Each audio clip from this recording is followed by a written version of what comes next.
KDM. Coffee Productions.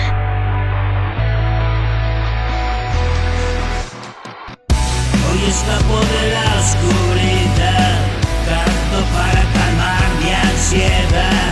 Puto nervio que conmigo acaba, decide acabar y de una vez por todas. Soy la víctima de mi correr, soy el muerto al que asesiné, homicida en mi propio rey.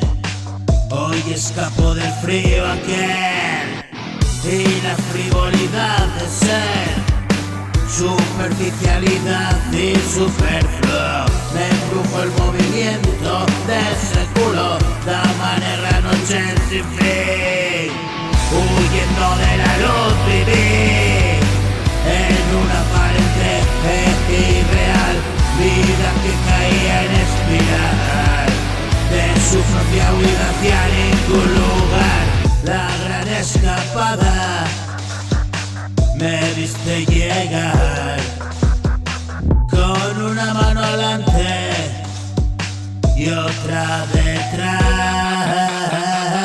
Despojado de todo eso tendrás, si como yo adoras aquella maldad, mi karma me devuelve lealtad. Cosecho tempestades y huracán, hoy disfruto la calma de estar en el mismo sitio y lugar. Ya no quiero arder, ahora encuentro la tranquilidad. Ahora sé que es cuanto buscaba y la vida por fin se mostraba. Y el templo ya no profanaba, solo buen alimento le procuraba. Una dosis de fe por la mañana, respirar puro aire en la montaña, bañado por los rayos del sol. Dime amigos, hay cosa mejor,